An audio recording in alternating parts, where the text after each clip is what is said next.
시편 77편 우리 다 같이 한 목소리로 낭독하겠습니다.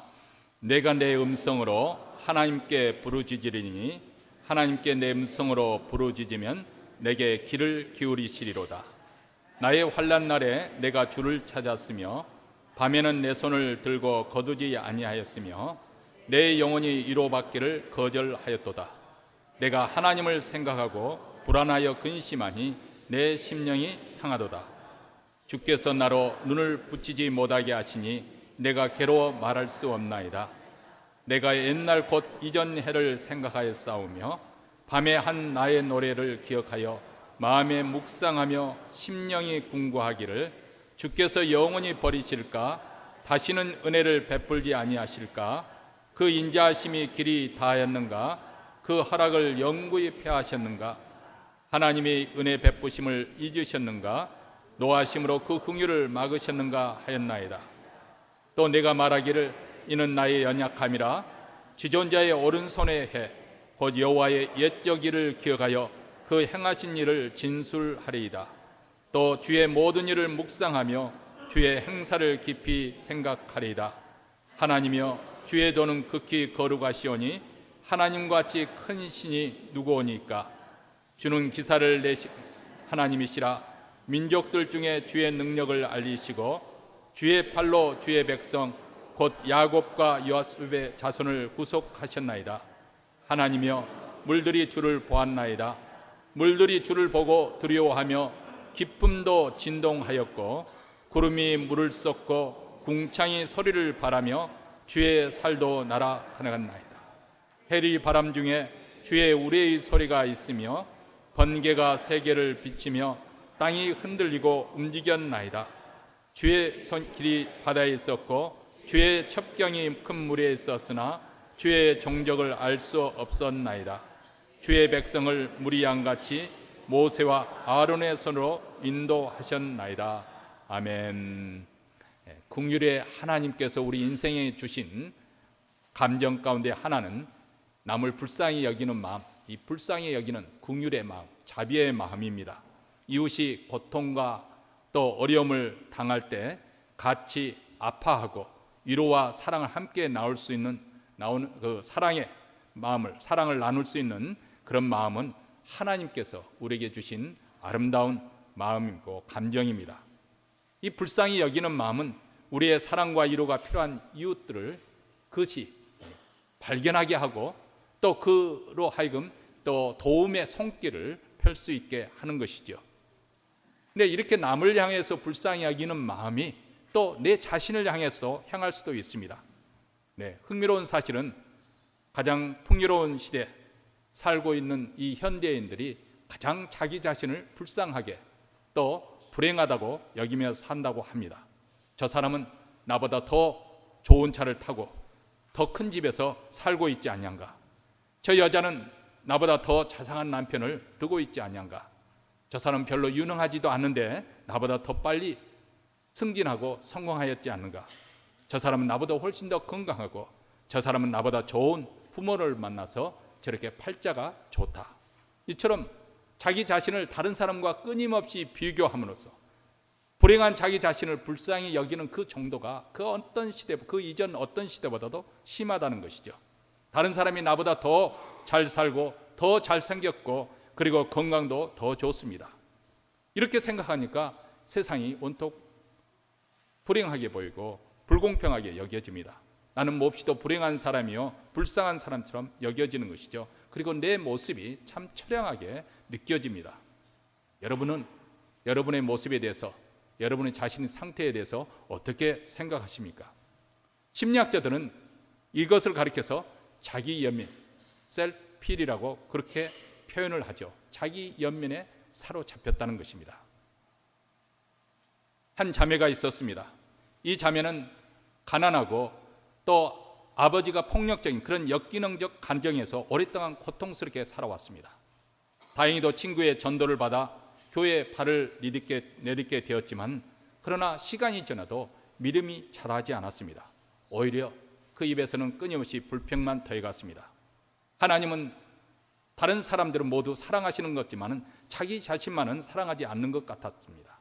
그래서 구원의 확신도 생기지 않았고 기도를 하면은 원망하는 그런 소리만 흘러나왔습니다. 밤이 되면 베갯머리가 흥건히 젖을 정도로 소리쳐 울면서 하나님께 자신의 불행을 토로했습니다. 하나님이 계시다면 왜 저를 이토록 고통스럽게 내버려 두십니까? 왜 저를 이런 환경에서 태어나게 하셨나요? 왜 저에게 이런 부모를 만나게 하셨나요? 제 슬픔이 얼마나 깊고도 큰지 하나님은 과연 아시나요? 이렇게 내버려 둘 거면 차라리 저를 데려가세요. 이렇게 오랫동안 절규하면서 하나님께 부르짖었습니다. 그러는 과정 속에서 그녀는 자신이 세상에서 둘도 없는 가장 가여운 그런 사람으로 낙인을 찍었습니다. 언제나 자기 자신이 불쌍해서 견딜 수가 없었고 세상에 자기보다 더 불행한 사람은 없을 것이라고 자책하는, 그렇게 하는 가운데 나이를 먹었고 결혼도 하게 되었습니다. 이 자매는 결혼이 자기의 불행을 감소시켜 줄 거라고 굳게 믿었습니다. 그런데 결혼 이후 외로움과 슬픔은 더 커져버렸고 자기 자신에 대한 연민의 마음은 더욱더 커져갔습니다. 그리고 자기가 당하고 있는 그 고통에 그 원인이 온통 남편 탓으로 돌리면서 수시로 분노의 감정을 남편을 향해서 폭발시켰습니다. 처음에는 놀라며 위로하던 그 남편도 어느 순간부터는 자기 자신이 감당할 수 없다고 여기게 되었고 부부 사이의 갈등이 끊임없이 일어나게 됐습니다.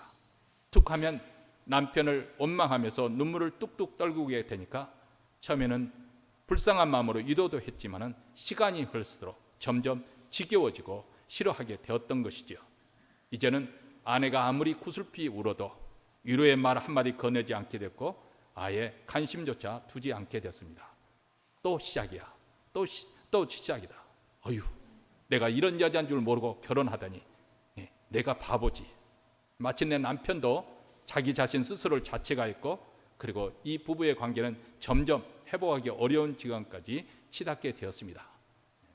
어느 분이 상담한 그 내용 일부를 제가 인용을 했는데, 물론 그 결과는 부부관계 다시 회복되는 그런 예수 그리스도 안에서 다시 회복되는 그런 내용입니다만 여기에 보여주는 하나의 전형적인 자기 연민에 빠진 사람을 이렇게 묘사해 주고 있습니다. 자기 연민에 빠진 사람의 주특기 중에 하나는 끊임없이 불평거리를 수집하는 것입니다. 마치 커다란 부대자루를 여기 하나 차고 다니는 거죠. 그래서 어디 불평할 거리가 없나 이렇게 열심히 두리번거리는 거죠. 그래서 불평거리를 찾으면 뭐 혹시 찾지 못하더라도 상관이 없어요. 왜냐하면 이 사람은 불평 만드는 제조기니까 얼마든지 불평거리를 만들어내는 거죠. 그래서 그것을 발견하면 자랑스럽게 집어들어서 쓰다듬고 그리고 부대짝에 집어넣습니다. 왜냐하면 심심할 때 또 꺼내가지고 또 쓰다듬고 또 집어넣고, 이런 사람은 별다른 뜻 없이 어떤 사람이 툭 던진 말 한마디도 시험이 듭니다. 오히려 생기는 불행한 사건, 불쾌한 사건, 본의 아니게 발생한 일 하나하나가 그녀가 먹는 하루 세끼 식사가 되어버리는 것이죠. 자신은 옳은데 내가 피해를 당했다는 말로 입안을 가득 채웁니다. 그래서 주위 사람들에게 친절하게 대할 이유도 없고 여유도 없고 그 관계가 언제나 울퉁불퉁하고 소위 말하면 시험에 자주 빠지고 이리 삐지고 저리 삐지죠. 이 사람들이 또 좋아하는 말 가운데 하나는 나는 운이 나쁘다는 거예요. 자신의 잘못된 선택이나 결정 아니면 자기 자신의 노력 부족으로 인해서 일이 잘 풀리지 않았어도 그리고 실패했을 경우라도 모든 책임을 운명 탓으로 돌리는 것이죠. 내가 아무개와 같은 기회가 주어졌더라면, 내가 좀 더 잘 배웠더라면, 내가 우리 집안이 참 좋은 집안이었더라면, 내게 돈이 더 있었더라면, 이렇게 되뇌입니다. 이렇게 자기 자신이 만들어놓은 그 운명, 그리고 만들어놓은 그 운명 앞에서 마치 거대한 골리앗 그 앞에서 싸우기도 전에 이미 패배해버린 사울왕처럼 그렇게 인생을 사는 것이죠. 거기는 항상 자기 연민이라는, 자기를 불쌍히 여기는 그런 자기 연민의 따뜻한 도피처가 있습니다. 그리고 그의 인생 스토리는 자기 변명의 대서사시가 되어버리는 거죠. 그의 머릿속에는 항상 과거의 잘못과 실수로 가득 담아져 있고 그리고 거기에 대한 자기 변명거리로 가득 채워져 있습니다. 오늘 본문에 보면은 시인도 과도히 자기 자신에게 사로잡혀 있는 것 같습니다. 우리가 이제 나이가 들면 들수록 주로 미래에 대해서 생각하기보다는 지나온 과거를 회상하기가 쉽습니다. 근데 그런 가운데 속에 보면 자칫하면 우리가 너무 과도하게 자기 자신만을 생각하는 아주 셀피시한 그런 사람으로 굳어지기가 쉬운 것이죠. 이렇게 되면 어떤 일이 벌어지는가? 제가 신방을 해보면은 요즘에는 그런 분이 눈에 띄지 않지만은 가끔 그런 분이 이렇게 나옵니다. 소위 말하자면은 지난날 자기의 불행에 대해서 이제 하소연을 하는 거죠. 현재 그렇고 힘들고 있는 그런 일들, 또 여기도 아프고 저기도 아프고 여기도 아프고 마음도 아프고 온몸이 아프다는 거죠. 그러니까 그 옆에 있으면 옆에 있는 사람들도 몸이 아프려고 하는 거죠. 하도 아프다는 소리를 읊조리면서 자신의 불행을 말하니까 마음도 우울해지고. 근데 이런 일이 신방 갈 때마다 퇴불이 되는 거예요. 아니 올해 이거는 그랬다 하더라도 믿음 생활을 잘하면 잘 극복해서 내년에는 다 하셔야 될 텐데 똑같은 레퍼토리 가지고 그것을 가지고 되새기고 있는 그렇게 과거에 사는 분들이 가끔 있습니다. 다시 말하면 자기 연면의 가장 특징적인 그 모습은 뭐냐? 자기 자신에게 가도히 몰입되어 있는 것이죠. 여러분 오늘 본문 시인이 보여주는 그런 모습이 바로 그렇지 않습니까? 1절 말씀을 보세요. 여기에 보면 내가 내 음성으로 하나님께 부르짖으니 하나님께 내 음성으로 부르짖으면 내게 귀를 기울이시리다. 또 2절 말씀에는 나의 환난 날 내가 내 손, 내 영혼. 또 3절에도 내가 내 심령이, 4절에 나로 내가, 5절에 내가, 또 6절에 나의 노래. 어떤 단어가 반복되고 있습니까? 나. 몇 번이나 나왔을까요? 지금 1절부터 6절까지 14번 반복해서 내가, 나에게 이렇게 말하고 있어요. 자기 자신에게 완전히 몰입되어 있는 그런 모습, 내 스스로 불행하다고 여기고 자기를 도우지 않는 하나님을 원망하고 있는 모습, 자기 연면의 수렁에서 벗어나지 못하고 있는 그런 모습을 시인이 보여주고 있습니다. 여러분, 이런 자기 연면에 빠지는 것을 왜 우리가 경계해야 되는 것인가? 이 자기 연면이 우리 인생에 가져오는 해악이 무엇인가? 우선 첫째로는 좋은 것이 오는 거 어더라도 그것을 보지 못한다는 거예요. 시편 77편의 기자는 과거에 하나님께서 그에게 베풀어진 은혜를 기억하고 있음에도 불구하고 지금은 더 이상 하나님께서 나의 기도를 듣지 않는 것 같다고 불평하고 있습니다. 더 이상 나에게 하나님께서 축복해 주지 않는다고 생각합니다. 하는 일마다 잘 되지 않아 기도할도 하나님께서 잘 응답해 주지 않는다고. 그래서 섭섭함하면서 하나님께서 위로를 주셔도 이제는 그 위로를 거부하리라고 생각을 하지요. 2절 말씀입니다. 나의 환난 날에 내가 주를 찾았으며 밤에는 내 손을 들고 거두지 아니하였으며 내 영혼이 위로받기를 거절하였도다. 밤새도록 두 손을 두고 기도를 드렸는데 하나님은 그의 부르짖음에 응답하지 않는 것 같고, 그래서 하나님을 원망하는 마음이 생겼고 섭섭한 마음이 들어서 하나님께서 설령 그의 기도를 들으셔도 어떤 위로를 주신다 해도 이제는 위로받기를 거부한다는 거예요. 이렇게 자기 연면에 빠지면은 하나님의 축복을 스스로 거부하거나 그 문을 막아버리게 됩니다. 하나님의 약속을 믿지 않으려고 하는 것이죠. 하나님께서 이 시련과 연단을 다 거치게 한 다음 그에게 주실 그 축복을, 그에게 주어지는 그 보상을, 그것을 막아버리는 거예요. 그것을 보지 못하게 만들어요. 그래서 좋은 것이 내게 오는 것을 바라보지 못하게 한다, 그 말입니다. 그뿐만 아닙니다. 자기 연면에 빠지면은 순전히 자기 힘과 에너지를 낭비하게 됩니다. 염려하고 근심하는데 힘을 소모시켜 버리기 때문에 그렇습니다. 여기 보면 시인도 하나님께서 자기를 도우시지 않는다고 생각하면서 불안해하고 근심하면서 마음이 상하게 되었습니다. 그러다 보니까 밤에 잠도 제대로 잘 수가 없었습니다. 3절과 4절 말씀입니다. 내가 하나님을 생각하고 불안하여 근심하니 내 심령이 상하도다. 주께서 나로 눈을 붙이지 못하게 하시니 내가 괴로워 말할 수 없느니라. 아주 심신이 피곤하고 쇠약해졌습니다.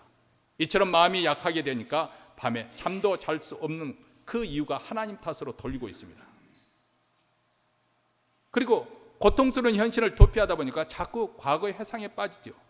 5절에 내가 옛날 곧 이전 해를 생각하여 싸우며, 주로 과거의 일을 가지고 회상하면서 그것을 가지고 사는 것이죠.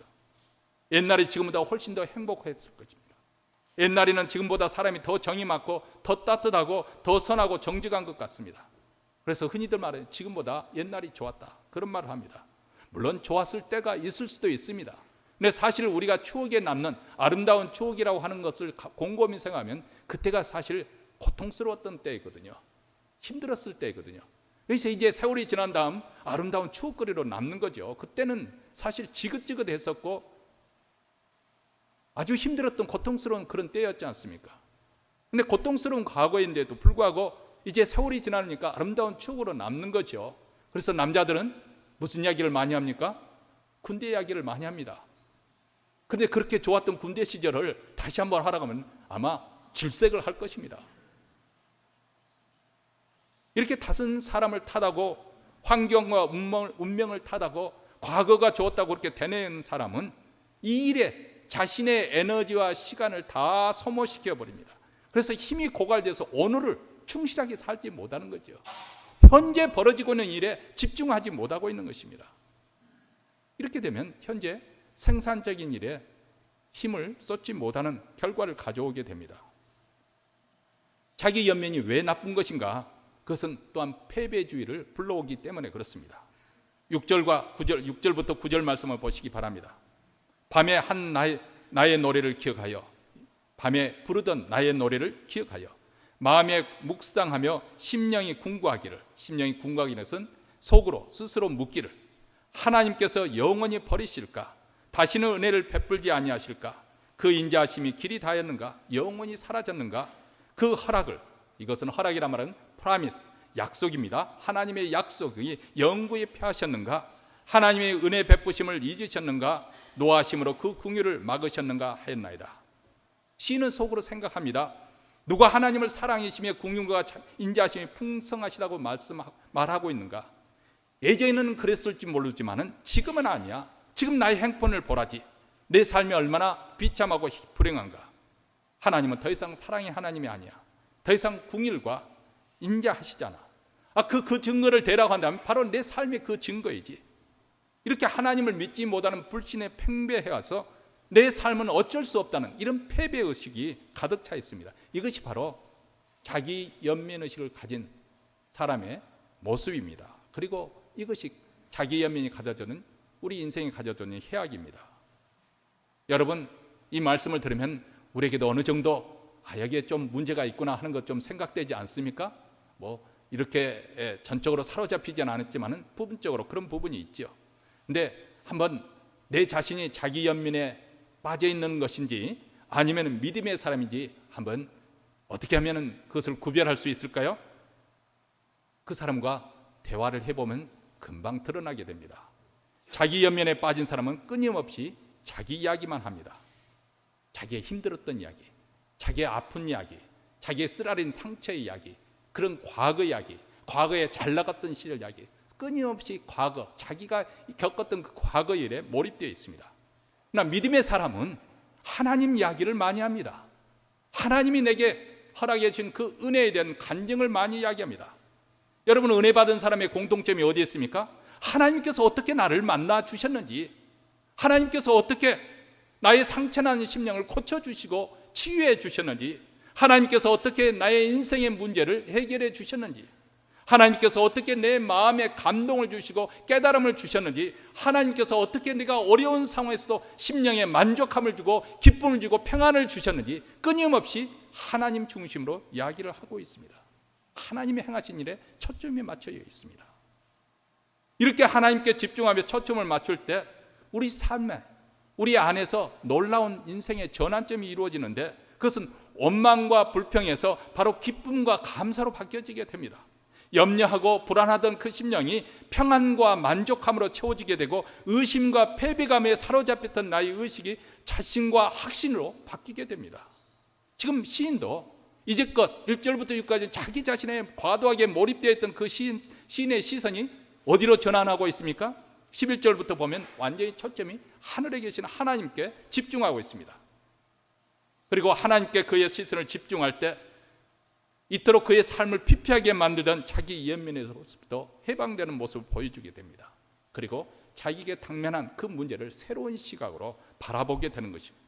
그리고 자기에게 봉착한 그 문제에 대해서, 그 시련에 대해서 새로운 통찰력으로 또 이렇게 바라볼 수 있는 안목이 열리게 됩니다. 11절과 12절 말씀입니다. 여호와여, 내가 주의 행하신 일을 기억하며 옛날에 주께서 행하신 기적을 되새겨보고 또 주의 모든 일을 묵상하며 주께서 행하신 놀라운 일을 생각하겠습니다.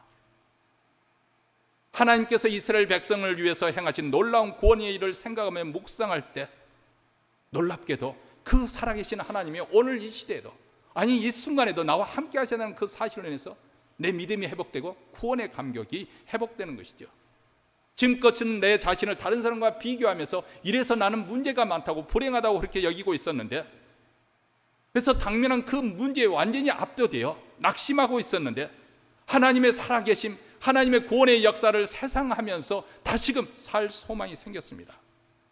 이처럼 우리 하나님에 대한 믿음은 우리에게 소망을 주는 것이고, 우리의 세상을 바라보는 시각, 인생을 바라보는 시각, 문제를 바라보는 그 시각을 교정시켜 주는 것이죠.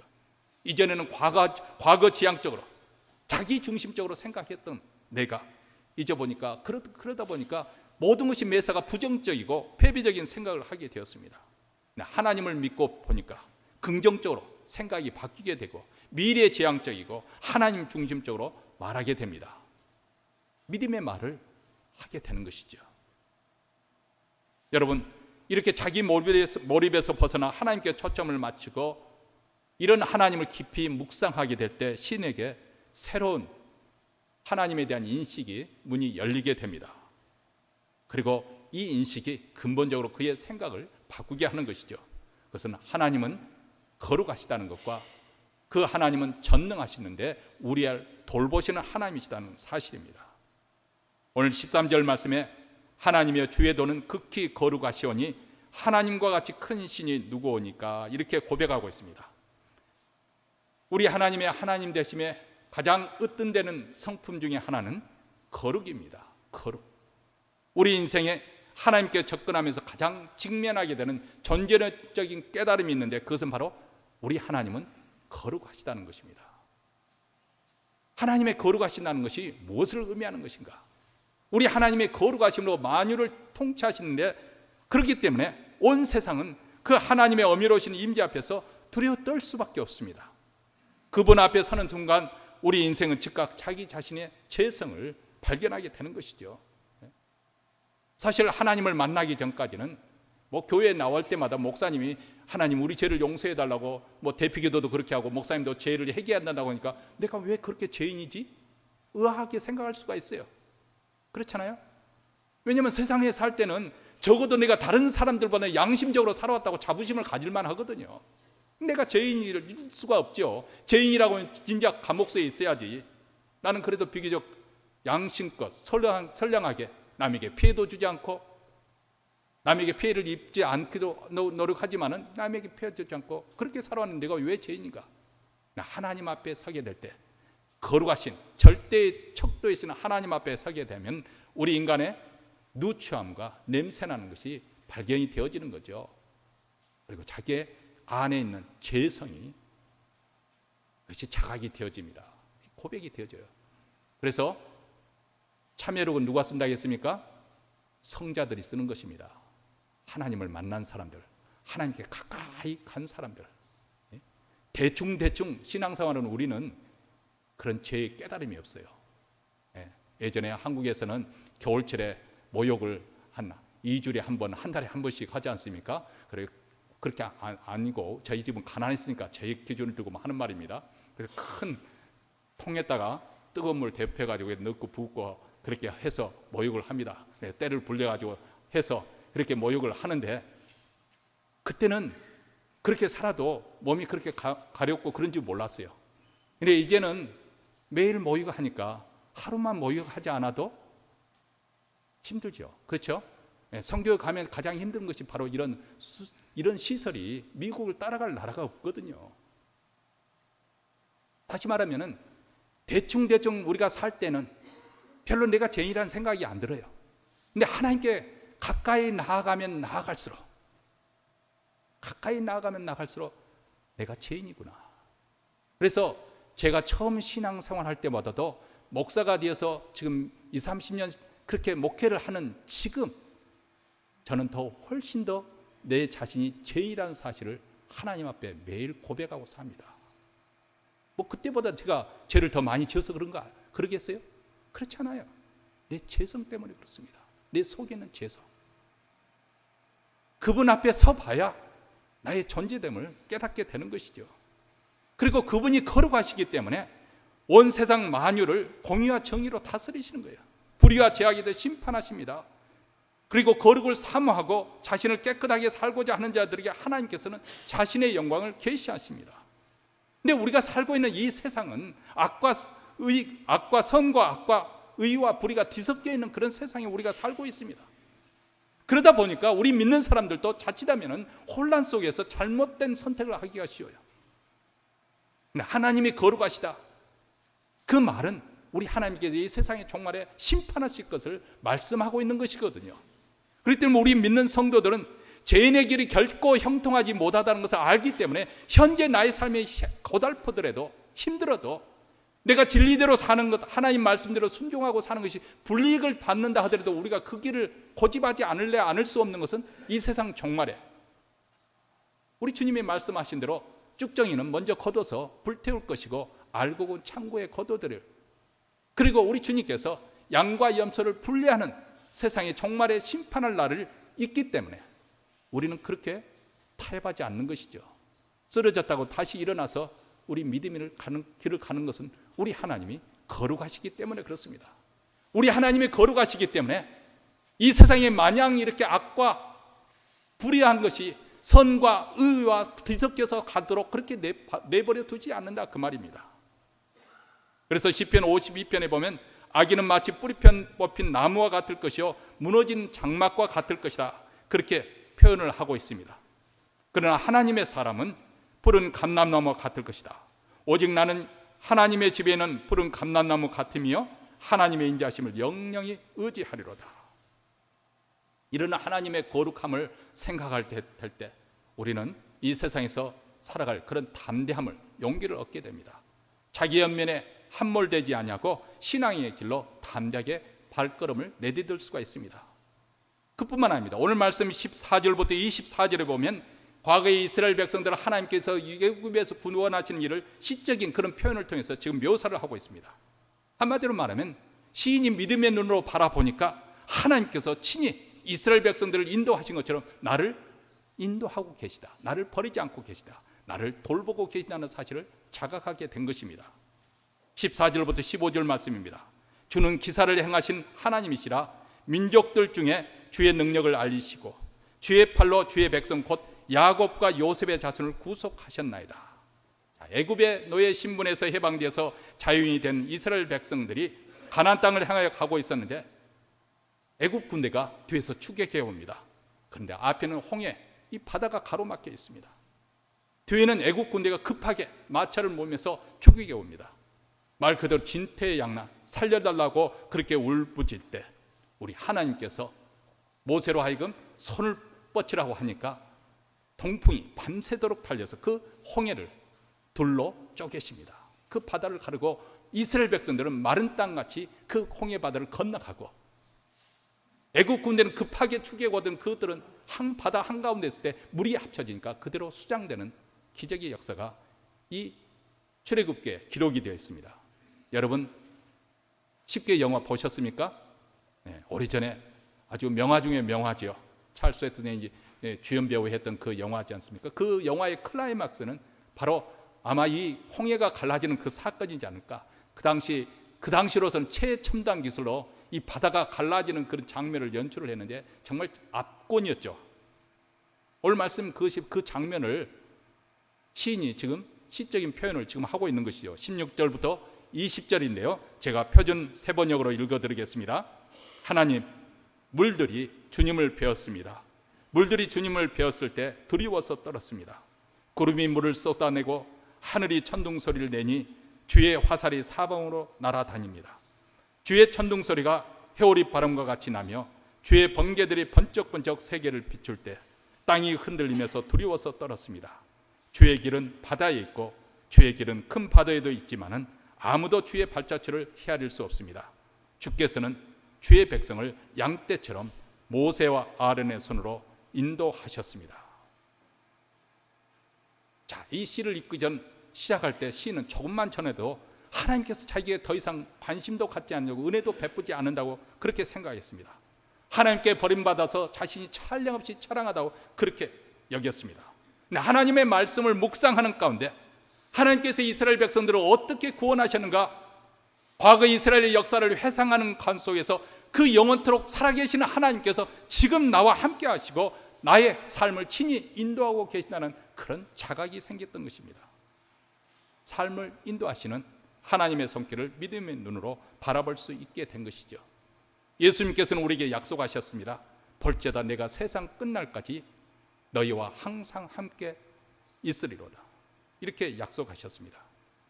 영원까지 우리의 삶을 친히 인도하시는 선한 목자가 되어주실 것을 약속하십니다. 그리고 그 약속의 말씀처럼 오순절 성령이 이 땅에 임하게 되고 우리 믿는 자에게 바로 성령께서 역사하셔서 우리의 인생길을 지도하시며 인도해 가시고, 그래서 우리로 하여금 결코 그와 같이 방치되지 않도록 우리를 붙잡아 주십니다. 우리와 영원히 함께 하실 것입니다. 이것을 믿으십니까? 자, 그렇다면 우리가 이런 믿음을, 하나님께 믿음을 가질 때 구체적으로 우리가 이런 자기 연면에서 벗어나고 적극적으로 그 믿음을 행사할 수 있는 길이 무엇일까? 오늘 말씀 구체적인 적용으로서 결론을 지으려고 합니다. 첫째로는 우리 하나님께 나아가 현재 나의 그 심령의 상태, 나의 영적 상태를 정직하게 고백하고 부르짖어 기도하는 것입니다. 오늘 말씀 1절로 다시 돌아가 봅니다. 내가 내 음성으로 하나님께 부르짖으리니 하나님께 내 음성으로 부르짖으면 내게 귀를 기울이시로다. 여기 보면 하나님께 어떻게 기도한다 했습니까? 부르짖어 기도한다는 거예요. 이것은 시인의 답답한 상황, 아주 간절한 그런 상황이 여기에 그대로 표현이 되는 거죠. 문이 열릴 때까지 끈질기게 기도하는 것을 의미하는 것입니다. 기도의 주먹을 가지고 문이 열리도록 두드리는 것이죠. 우리 주님께서도 그렇게 말하지 않습니까? 찾으라, 구하라, 문을 두드리라. 찾는 자가 찾을 것이요 구하는 자가 얻을 것이요 문을 두드리는 이가 열릴 것이니라. 이 말은 기도하라는 말을 다른 표현으로 3번 반복해서 그것을 2번째나 그런 단어로 표현을 했습니다. 다시 말하면 우리로 하여금 적극적으로 기도하라는 것입니다. 한두 번 적당히 기도해보고 에이 하나님이 나의 기도에 관심이 없으신가 봐 이렇게 돌아서지 말고 응답 받을 때까지 포기하지 말고 그렇게 기도하라는 것입니다. 여러분 사무엘상 1장에 보면 자식을 낳지 못해서 한이 맺혔던 한나의 기도를 여러분 기억하시죠? 1년에 한 번 성소에 가서 그렇게 하나님 전에 나아갈 때 그 한나는 얼마나 자기의 여타는 정말 한 맺힌 그 심정을 하나님께 토로하면서 일어날 줄 몰랐습니다. 다른 사람들은 다 기도하다가 그냥 시간이 되니까 훌로 떠났지만 한나는 꿈쩍하지 않고 기도를 하고 있는데 보니 엘리, 나이가 든 엘리 선지자가 보니까 아침부터 계속해서 종일 중얼중얼 거리면서 그렇게 하고 있으니까 엘리 선지자가 착각을 해가지고 이 여인이 왜 술 취해서 이 성소에서 그렇게 중얼거리고 있느냐 이렇게 질책을 하지 않습니까? 내가 술에 취했다 이렇게 책망받을 만큼 하나님께 매달려서 끈질기게 간절히 기도했을 때 하나님께서는 그녀에게 사무엘이라 하는 이스라엘 역사의 하나의 전환기에 가장 위대하게 쓰임받은 선지자 사무엘을 태어나게 하시고 또 거기에 대해서 자녀손을 더 더해 주시는 것을 볼 수가 있습니다. 우리 주님도 우리에게 기도의 좋은 모본을 보여주셨습니다. 우리 주님께서 십자가에 매달려 몇 시간 후에 매달려 죽음을 당한 그런 상황이 되어졌을 때 겟세마네 동산에서 제자들과 함께 그 기도의 장소로 가셔서 그들에게 말합니다. 내 마음이 고민하여 죽게 되었다. 그러니 너희는 깨어 기도하라 하시고는 주님께서는 저만큼 떨어져서 간절히 기도하는데 성경 복음서에 보면은 한 번 기도하고 2번 기도하고 3번 기도했는데 누가복음에 보면 예수님의 땀방울이 땅에 떨어지는데 핏방울 같이 되었다. 뭐 성경에 그렇게 과장해서까지 표현했는가? 그렇지 않습니다. 의사인 누가가 기록한 것인데 오늘날 현대의학으로도 그렇습니다. 사람이 스트레스를 엄청 받게 되거나 어떤 것을 간절히 그렇게 애타하고 그렇게 되면 이 피부에 있는 못의 혈관이 터져서 땀 흘리는 것이 그 피와 섞인다고 합니다. 이게 병명이 있는데 제 이름은 제가 기억이 나지 않습니다만은 바로 예수님이 그렇게 간절하게 사셨습니다. 얼마나 간절하게 기도했던지 히브리서 기자는 이 장면에 대해서 히브리서 5장 7절에서 이렇게 묘사를 하고 있습니다. 그는 육체에 계실 때 자기를 죽음에서 능히 구원하실 이에게 하나님에게 심한 통곡과 눈물로 간구와 소원을 올렸고 그의 경외하심을 인하여 들으심을 얻었나니. 우리 주님, 하나님의 아들이신 우리 주님께서 심한 통곡과 눈물로 간구와 소원을 아렸다, 이렇게 간절히 기도했는데 하물며 우리가 이런 간절한 기도가 없다 한다면 어떻게 우리가 이런 자기 염려는 거기서 함정에서 빠져나올 수가 있겠습니까? 염려가 될 때, 우울할 때, 답답할 때, 곤경에 처했을 때 주여 한번 외쳐보시기 바랍니다. 두 번째로 우리가 해야 될 일은 절박한 심정으로 하나님의 말씀을 사모하고 묵상하는 일입니다. 11절과 12절을 현대인 성경으로 다시 한번 번역한 것을 읽어보겠습니다. 여호와여, 내가 주의 행하신 일을 기억하며 옛날에 주께서 행하신 기적을 되새겨보고 또 주의 모든 일을 묵상하며 주께서 행하신 놀라운 일을 생각하겠습니다. 시인이 자기 자신을 이웃과 비교하면서 자기 자신만 바라볼 때는 자기 연면에 빠졌어요. 근데 하나님께 초점을 맞추고 하나님의 말씀을 묵상하고 마음에 새길 때 그의 믿음이 회복되고 구원의 감격이 샘솟듯 다시 솟구쳐 올랐습니다. 여러분, 우리 모두 다 믿음에서 성장하기를 원하죠? 믿음에서 장성해서 그리스도의 장성한 분량까지 이르기를 원합니다. 그러려면 우리가 하나님의 말씀을 날마다 읽고 묵상하는 시간이 필요합니다. 로마서 10장 17절에 그러므로 믿음은 어디에서 난다 했습니까? 들음에서 나고, 또 들음은 누구의 말씀이요? 그리스도의 말씀으로 말미암느니라. 하나님의 말씀을 들어야 되는 거예요. 하나님 말씀을 읽든지 설교를 듣든지 어떤 방법으로든 하나님 말씀에 접할 수 있는 그 자리에 들어가야 됩니다. 그래야 우리 믿음이 발생할 수가 있습니다. 근데 말씀도 보통 말씀이 아니라 시시껄껄한 세상 돌아가는 말씀이 아니라 그리스도의 말씀, 하나님께서 어떻게 자신의 아들을 이 땅에 보내시고 그 아들이 우리 죄를 위해서 십자가에 죽으셨는가, 그 하나님의 사랑, 십자가의 사랑에 대해서 그분이 하늘에 죽으신 다음에 3일 만에 부활하시고 그리고 하늘에 승천하셔서 지금도 왕중의 왕으로서 불가불 왕노릇 하시고 저리로서 산자와 죽은 자를 심판하러 오시는 영광의 주, 심판의 주, 재림의 주로 이 복음의 말씀을 들을 때 우리 마음에 믿음이 생긴다는 것입니다. 가만히 앉아있어 믿음이 발생하는 것이 아니고 은혜 받을 수 있는 자리로 여러분이 나아가야 되는 것이죠. 오늘 여러분이 주일 예배 나오신 거 그런 까닭입니다.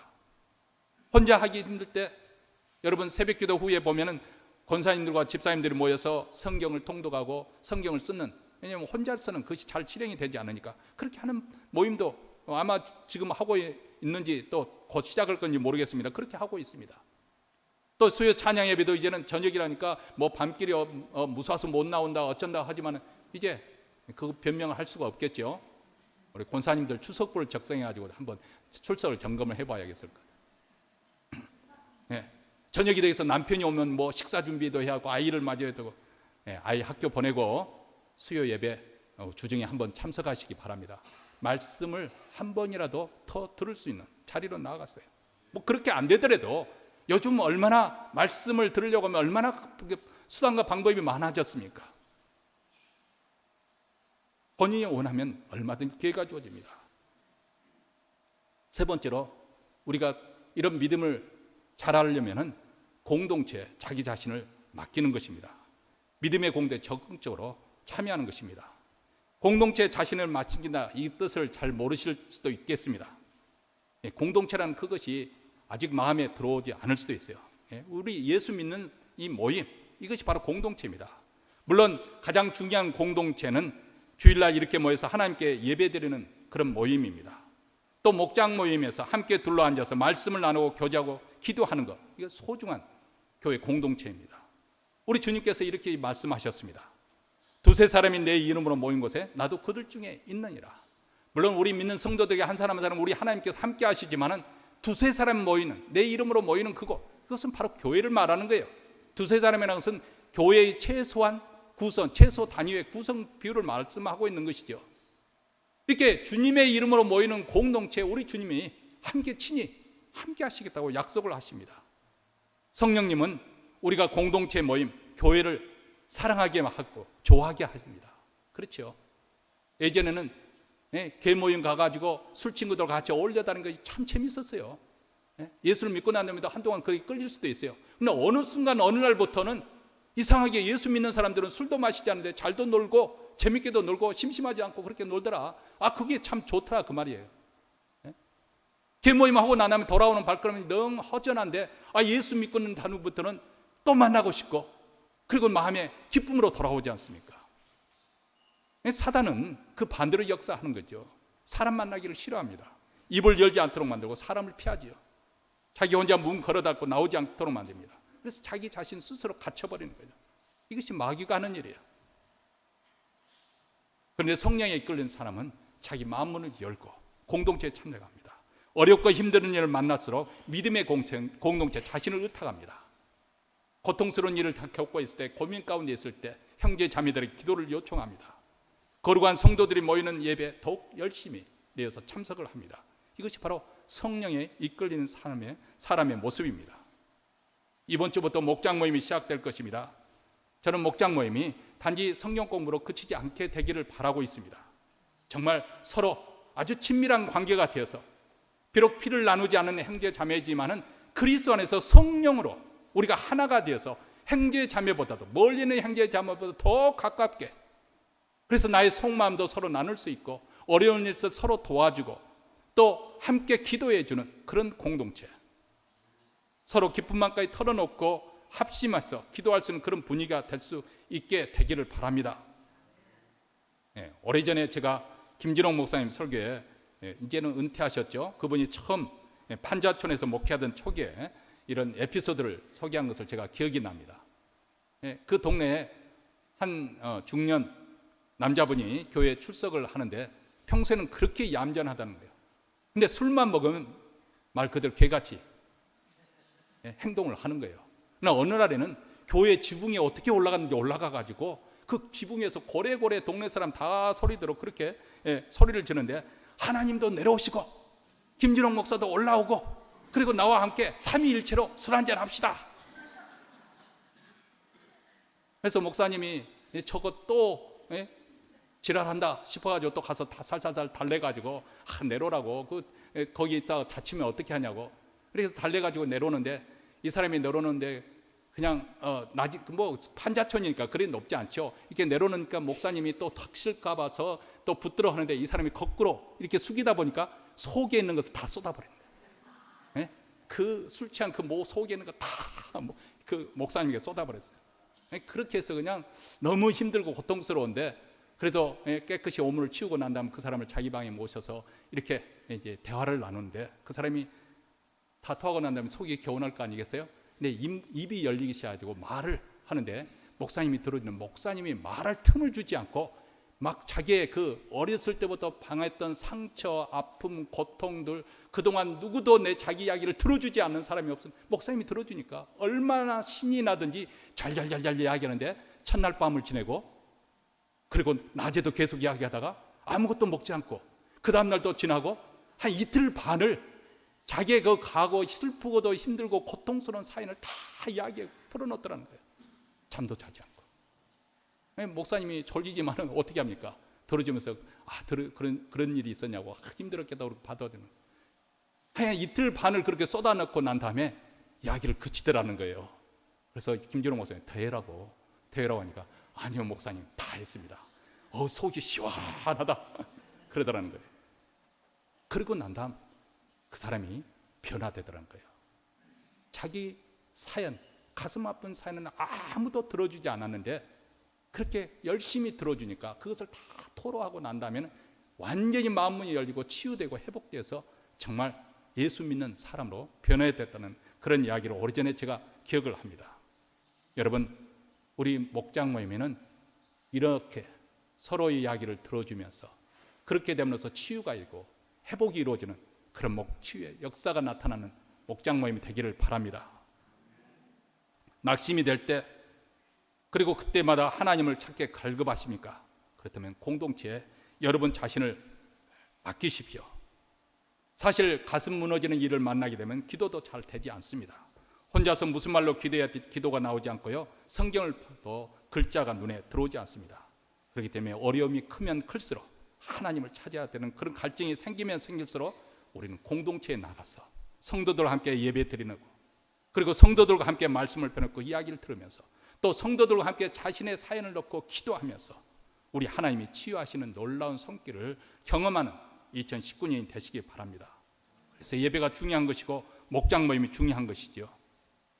만약 이것을 우습게 여기는 사람은 아직도 인생살에서 급한 일을 아직도 그렇게 다급할 정도로 그렇게 아직 일을 급한 사람이 아닙니다. 정말로 바닥을 친 사람은 정말 하나님의 공동체가 얼마나 소중한 것인지 알게 될 것입니다. 올해는 우리 모두 다 자기 자신에게 몰입되는 이 자기 연면에서 벗어나서 마치 독수리가 창공을 날면서 그 날개를 쫙 펴고 유유히 온 천하를 바라보면서 그렇게 나는 것처럼 그런 신앙의 해, 승리하는 한 해가 되시기를 주의 이름으로 축원합니다.